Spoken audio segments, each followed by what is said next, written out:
오늘 우리는 간다. 젊은 나 숨져가 그때 그 자리 상처 입은 어서는 나를 잊었네. 전우여 들리는가 그 성난 목소리. 전우여 보이는가 안 맺힌 눈동자.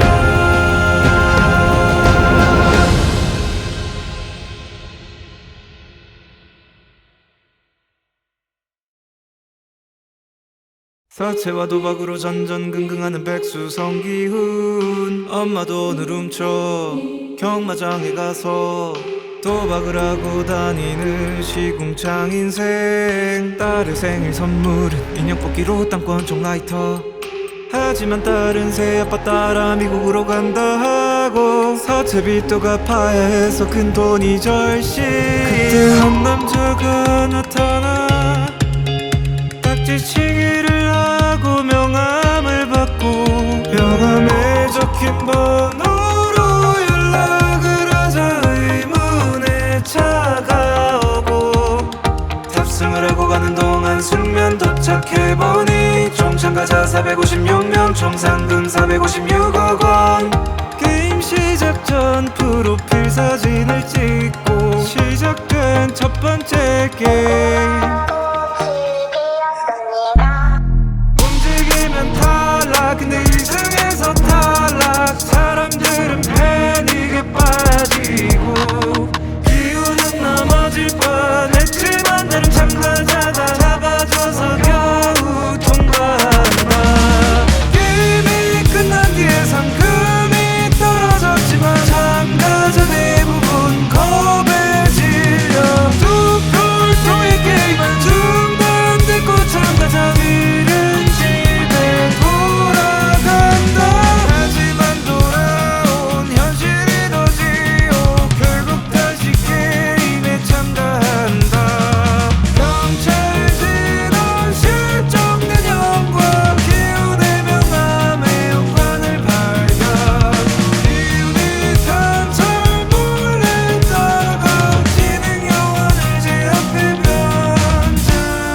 게임 참가자들은 문 앞에 있는 모양을 보고 줄을 선택하는데 기운의 선택은 우선 모양. 두 번째 게임은 설탕 뽑기입니다. 기훈은 설탕을 핥은 후 교감신이 통과. 참가자들에게 함시급되고 덕수패문 몰래 2번씩 받고 그로 인해 배신받은 사람과 시비가 붙고 덕순 그 사람을 죽인다. 그러나 제재 없이 그냥 탈락 처리. 사람을 죽여도 제재가 없죠. 그런 밤 사륙전이 펼쳐진다. 사륙전이 한창일 때 내 할아버지의 겁에 질린 애침. 이걸 그만해! 야! 무서워! 일어나면 다 죽어! 지켜보던 프론트맨은 게임 종료를 선언한다. 세 번째 게임은 팀원 10명을 기운 팀원은 노인과 여자들.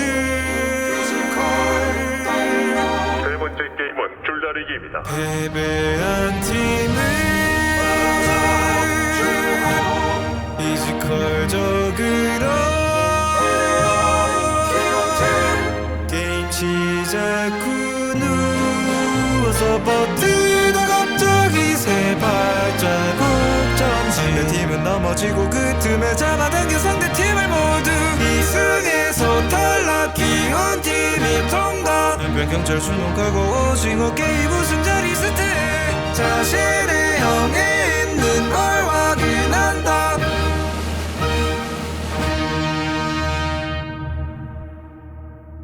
번째 게임을 위해 인 1조를 만들라 해서 기훈은 일남과 팀을 이루고 깐부를 맺는다. 서로 의지하며 준비. 근데 네 번째 게임은 조언의 구슬을 다 뺏어야 이기는 게임. 일남은 치매 증상 기억이 오락가락한다. 홀짝 게임에서 기훈은 거짓말로 일남의 구슬을 거의 다 가져온다. 하지만 사실 일남은 다 알고 있었고 깐부끼리 네 거 내 거 없는 거라고 그간 고마웠다며 마지막 구슬을 기훈에게 주고 곧이어 들리는 총소리. 상우도 알리를 속이고 통과. 다섯 번째 게임을 위해 1번부터 16번까지 정하라 했고 남은 번호는 1번 16번. 기훈은 남은 두 번호 중 하나를 고민하다가 결국 남은 16번을 선택한다. 첫 번째 게임은 징검다리 유머 게임입니다. 강화유리와 일반유리로 된 징검다리 둘 중 하나를 선택해 번호 순서대로 뛰어야 했고 그 간격을 지켜보며 즐기는 의문의 VIP들.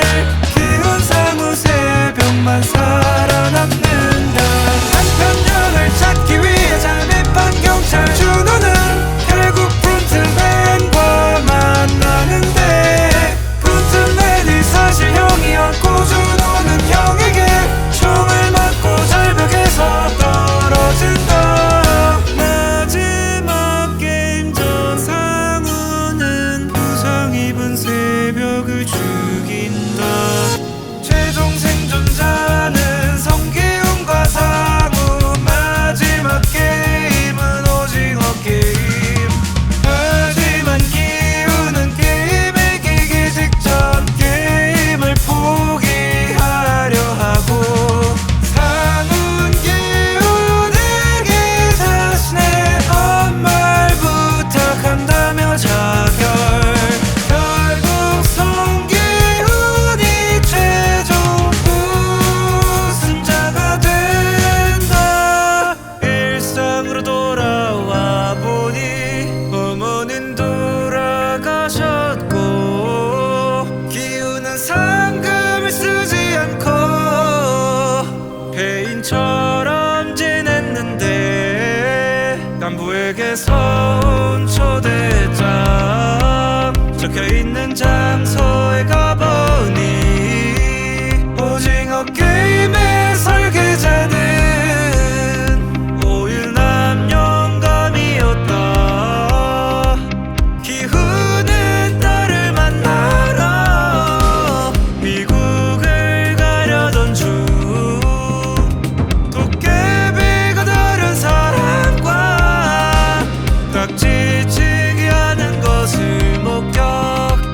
달려가 명함을 뺏고 명함에 적힌 번호로 전화를 다시 걸어서 재참가를 한다.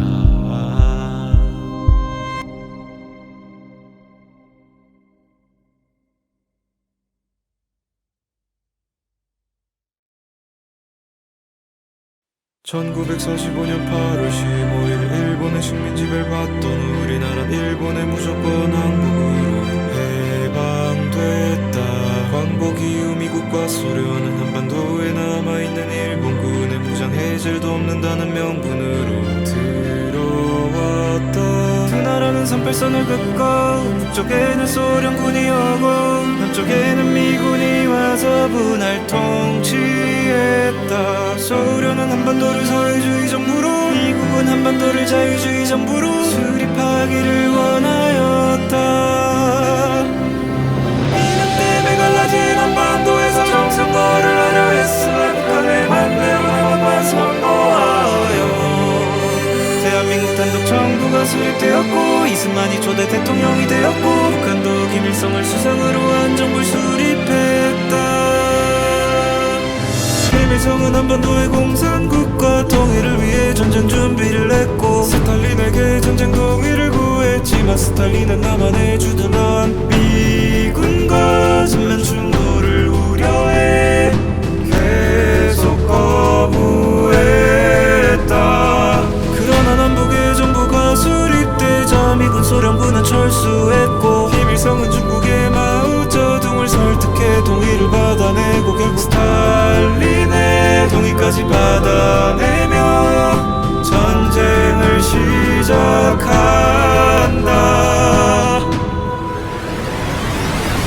1950년 6월 25일 일요일 새벽 북한의 기습 남침 한국 병사 절반이 휴가에 나가 있었고 압도적인 전력차를 바탕으로 북한은 순식간에 진격하여 3일 만에 서울을 점령했다. 북한군이 서울에 진입했다는 소식을 듣자 한국군은 급히 한강다리 폭파. 북한군은 1호 이대 진격이 지연되는 동안 북한군은 병원 환자들과 수많은 시민들을 인민 재판하며 학살을 하였다. 국제연합 유엔에서는 북한을 침략자로 규정 한국 파병을 결정. 북한의 진격이 지연되는 동안 한국군은 흩어진 병력을 다시 모아 한강의 방어선을 구축하여 이틀 동안 버티며 무너진 전선을 가다듬고 지원군이 올 시간을 벌게 된다. 전쟁 약 한 달 만에 북한은 한반도 영토의 대부분을 점령했고 한국은 최후의 낙동강 방어선을 구축 각도병까지 모아 북한의 진격을 지연시켰다.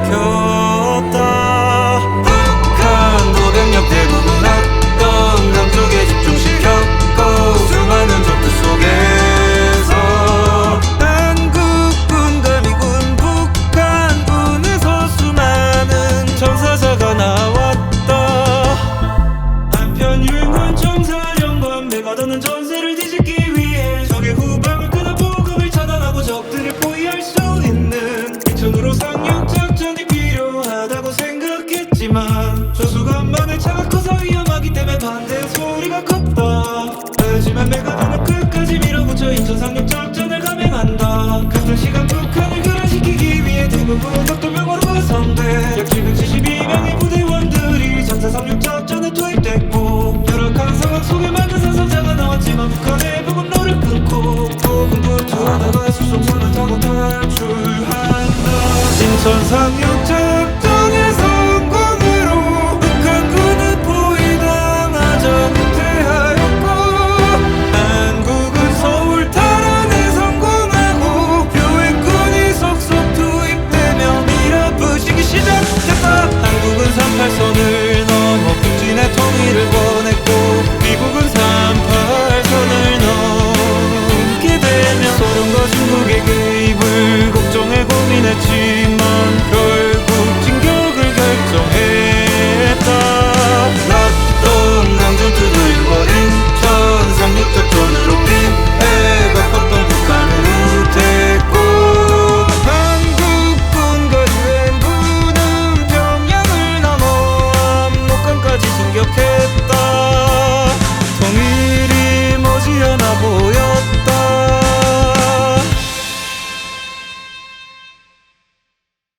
공산국가였던 중국은 한반도가 자본주의 국가가 된다면 위협이 될 거라 느끼고 참전을 결정했다. 한국군과 유엔군은 갑자기 나타난 수십만의 중국군에게 밀리면서 진격을 멈추고 철수한다. 장진호에서 밀병된 중국군에게 포위되었으나 힘겹게 포위망을 뚫고 후퇴한 병력들이 흥남에 집결하였고 대규모 철수를 하게 되었고 수많은 피난민들도 몰려왔다.